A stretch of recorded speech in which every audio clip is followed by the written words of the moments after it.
She slammed the taxi door shut behind her, and the entire hotel entrance went silent. Because 5 seconds earlier, that same crowd had been laughing at her. The valet had opened the door of a scratched, dust-covered taxi, not a Rolls-Royce, not a Mercedes, and the woman in the shimmering designer gown had stepped toward it like she had done it 1,000 times before. Her mascara was smudged. Her hands were trembling, and yet she moved toward that broken-down car like it was the only safe place left in the world. A man in a tailored suit pointed and laughed so hard he nearly spilled his champagne. Is that her ride?" A woman beside him covered her mouth in mock sympathy. "Poor thing. She used to have everything. Now she's taking taxis home." Someone else whispered loud enough for her to hear. "Her husband probably left her broke." The driver stepped out. Faded shirt, worn shoes, a face weathered by years most of them would never understand. And then in front of everyone, he walked around the car, opened her door with the same gentleness a man reserves for something precious, and said 4 words that would end that night forever. "Welcome home, my wife." The laughter stopped like a record scratching to silence. Nobody in that crowd understood what they had just witnessed. Because the man they had just mocked, the man in the worn shoes and the dented taxi, owned almost everything they were standing on. The hotel, the valet stand, the marble floor beneath their expensive shoes, all of it. And by the time the sun rose the next morning, every single person who had laughed that night would wish, more than anything, that they had kept their mouths shut. Before we dive deeper, let us know in the comments where you're watching from. We'd love to hear from you. And if you're new here, click on the subscribe button so you never miss any of our upcoming videos. How could a man worth more money than anyone in that room stand there dressed like he had nothing? Why would he let his own wife be humiliated in front of strangers instead of stepping in the moment it started? What was he really waiting for? And who, out of everyone laughing that night, was about to lose absolutely everything? This isn't just a story about money. It's a story about pride, about the masks people wear, and about what happens when the person you mock the most turns out to be the one holding your entire future in his hands. Because somewhere out there, people are still judging others by the car they drive, the shoes they wear, the way they speak, never realizing that the quietest person in the room is often the one who could buy the room itself. Stay until the very end, because nothing about this story is what it seems. Years before that night outside the hotel, there was a boy who grew up sleeping on a thin mattress in a one-room house with a tin roof that leaked every rainy season. His father drove a taxi from sunrise until his eyes could no longer stay open. His mother sold roasted corn on the side of the highway, her hands blistered from the heat of the coals, her voice hoarse from calling out to passing cars. There were nights the boy went to bed with only water in his stomach, listening to his parents whisper about how they would find money for the next week. He remembered the way wealthy men in polished cars used to drive past his mother without even slowing down. He remembered the way some of them rolled down their windows just to shout insults at street vendors blocking the road. He remembered the shame in his father's eyes when a rich passenger once refused to pay the full fare, knowing his father was too desperate to argue. And in the quiet of those nights, the boy made himself a promise. If I ever become rich, money will never decide how I treat another human being. He held on to that promise through hunger, through years of walking to school with torn shoes, through the humiliation of being laughed at by classmates whose parents dropped them off in cars newer than anything his family would ever own. He held on to it when he got his first job, sweeping floors in a small transport office, memorizing every route, every schedule, every driver's name, learning the business from the ground up in a way none of the men above him ever had.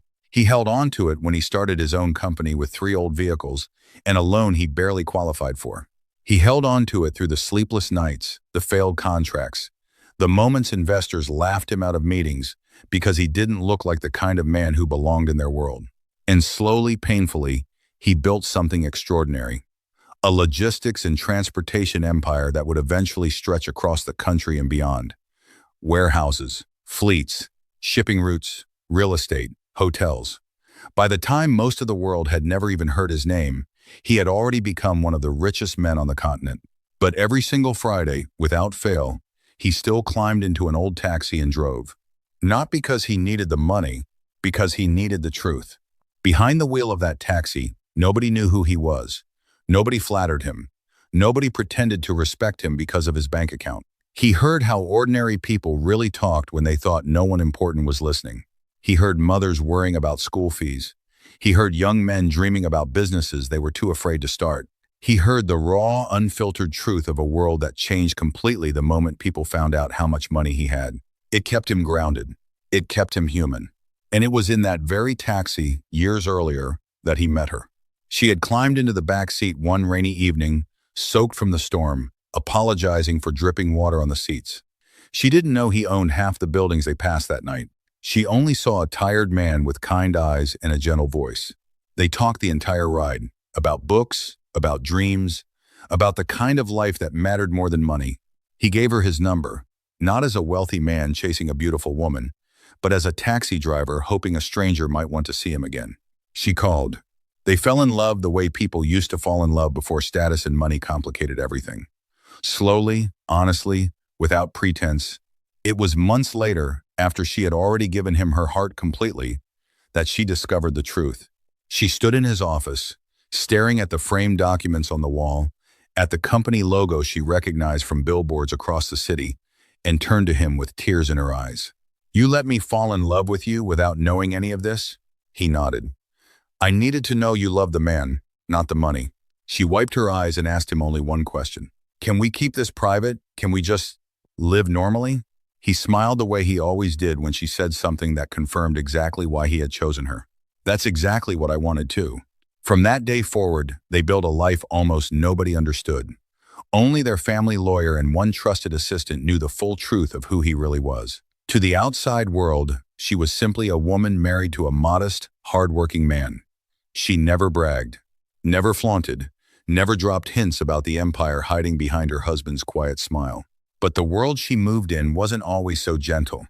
Her old university friends had become a tight circle of status-obsessed women who measured worth in designer labels and luxury car brands. They filled their social media with vacation photos, brand-name bags, and captions about settling for nothing less than a rich man. They mocked waitresses under their breath. They rolled their eyes at security guards who dared make eye contact. They laughed, more than once, at the sight of a taxi driver struggling to find change.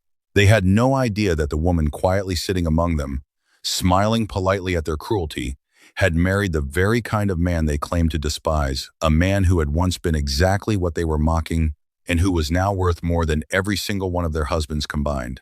For years, she said nothing, until one invitation changed everything. It arrived wrapped in gold-trimmed paper, an invitation to the country's most exclusive charity gala, hosted by one of her old university friends who had recently married into old money. The woman, driven by a mixture of envy and curiosity about the quiet, mysterious life her old classmate now lived, had one goal buried beneath her polished smile. She wanted to expose her. She had convinced herself that her old friend had married beneath her class, settled for a poor man out of desperation, and was simply too embarrassed to admit it. And what better stage to reveal that embarrassment than in front of the city's wealthiest guests? The wife hesitated before accepting the invitation. Something about it felt wrong. But she smiled, thanked her old friend, and told herself it would be one quiet evening among people she barely spoke to anymore. She had no idea what was waiting for her. The gala was dazzling. Chandeliers dripped golden light across marble floors. Champagne glasses clinked. Perfume and cologne mixed in the air like a battlefield of status. The wife wore a beautiful but modest dress, her presence graceful, her smile calm despite the tightness in her chest. It didn't take long before the questions began. "So tell us," one woman said, swirling her drink with a smirk, "what does your husband actually do?" "He works in transportation," the wife answered simply. Laughter rippled through the small circle around her. "Transportation? You mean he drives something? Can he even afford a place like this?" Another voice chimed in, feigning innocence. "Does he even own a proper suit?" someone else added, and the group dissolved into laughter loud enough to turn a few heads. The wife kept her composure. She smiled the same gentle smile her husband always wore. "I love him," she said quietly. "That's all that matters to me." The laughter only grew louder. As the evening pressed on, whispers spread from table to table. The story of her poor husband became the entertainment of the night. And then, as if planned from the very beginning, the host stood and clinked her glass. "Since we're all so curious," she announced with a sly smile aimed directly at the wife, "why don't you call your husband? Let's see this mystery man for ourselves." The room fell into an eager, cruel silence, waiting. The wife's hands trembled as she dialed. She knew exactly what was about to happen. She knew the assumptions this crowd had already made. And yet, she also knew something none of them did. 20 minutes later, headlights swept across the hotel driveway.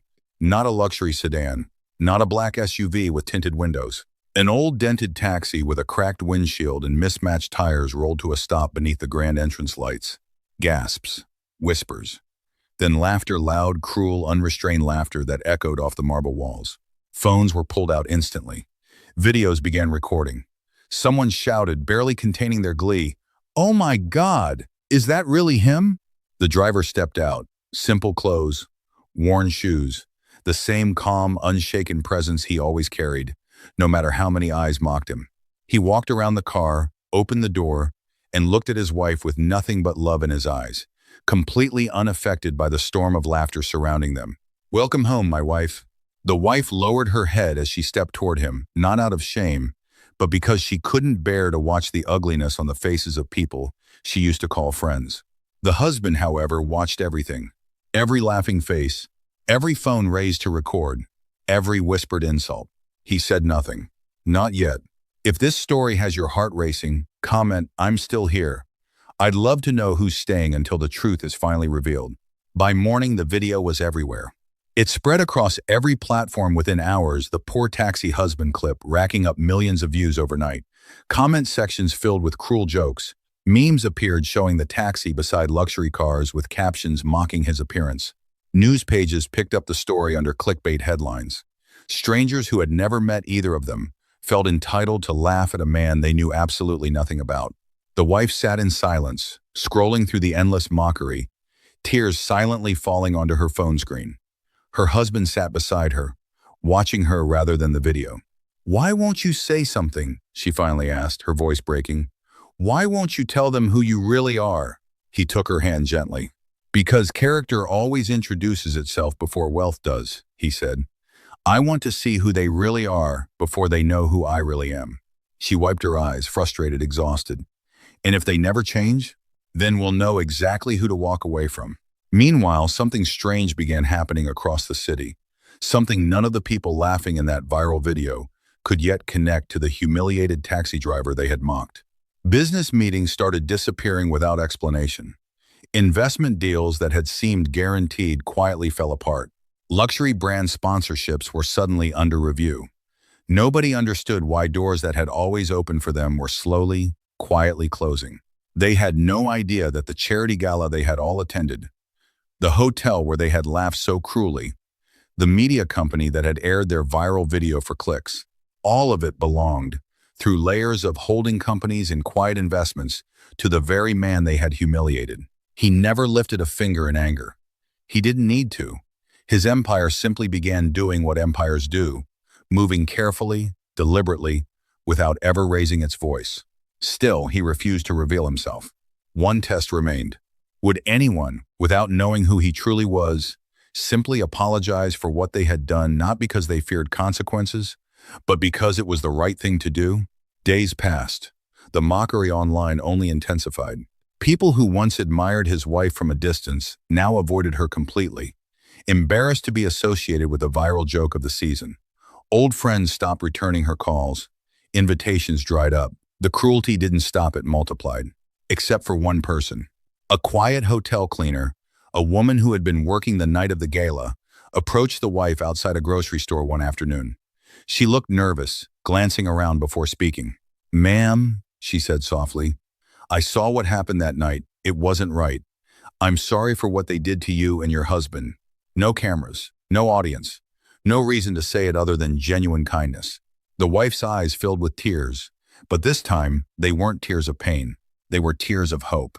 That single act of decency from someone with far less than anyone at that gala changed something in the husband when his wife told him about it that night.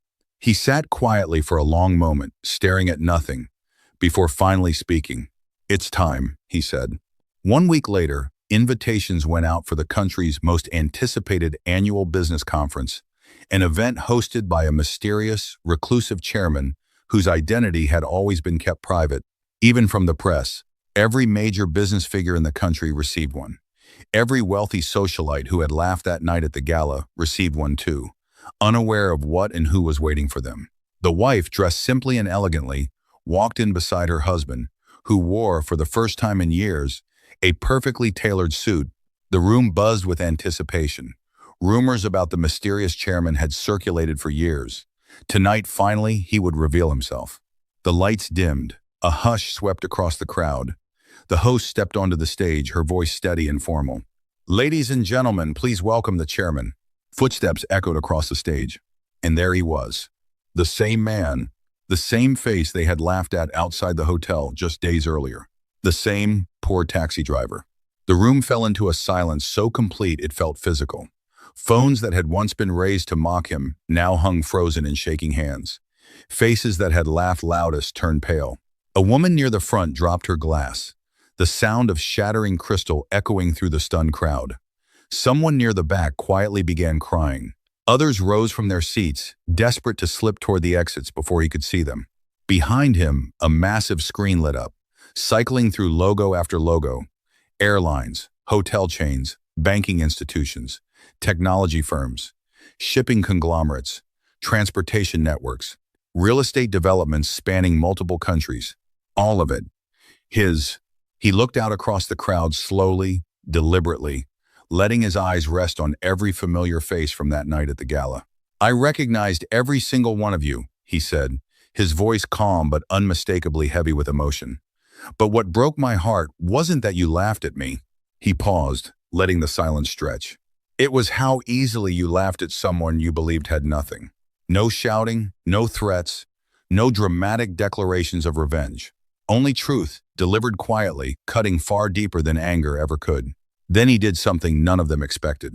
He gestured toward the side of the stage, and the quiet hotel cleaner, the same woman who had approached his wife with a simple apology, walked out, visibly overwhelmed by the size of the crowd and the lights. "This woman," he said, "had every reason to stay silent, just like everyone else in this room did. She had nothing to gain by being kind to my wife. And yet she was the only person out of hundreds who chose decency over indifference." He announced her promotion to regional operations manager on the spot, his voice thick with sincerity. "Because kindness," he said, looking out over the crowd one final time, "should always be rewarded, especially when no one is watching." The wife walked onto the stage then, her heels echoing across the silent room, and took her husband's hand in front of everyone. For the first time, the world saw them standing together, not as a billionaire and his secret wife, not as a taxi driver and the woman who loved him despite the world's judgment, but simply as two people who had protected something rare in a world obsessed with appearances. The people who had mocked them lost far more that night than business deals or sponsorships.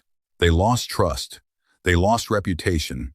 They lost the respect of a man who had, in the end, chosen grace over revenge. In the weeks that followed, the husband launched a foundation dedicated entirely to uplifting the workers' society so often overlooked. Taxi drivers, hotel cleaners, security guards, street vendors, waiters, the very people whose humanity had been dismissed by those who believed status determined worth. At the closing of his speech that unforgettable night, he said the words that would echo across every recap, every article, every retelling of the story for months to come. "The richest people aren't the ones with the biggest houses or the fastest cars. They're the ones whose kindness survives even when nobody is watching. Never underestimate the person wearing ordinary clothes. Sometimes simplicity isn't a lack of success. It's the greatest disguise success has ever worn." If you were standing in that hotel driveway that night, watching that old taxi pull up, be honest with yourself, would you have laughed too? Would you have judged a man by the car he drove or the shoes on his feet? Do you think he was right to hide the truth for so long, testing the hearts of the people around him? Or should he have revealed himself the very moment his wife was humiliated? If this story touched something in you, share it with someone who still believes character matters more than money. And if you enjoyed this journey, make sure to like this video, drop a comment below, and subscribe to the channel so you never miss another story like this one, filled with mystery, emotion, and the kind of twist that stays with you long after the screen goes dark.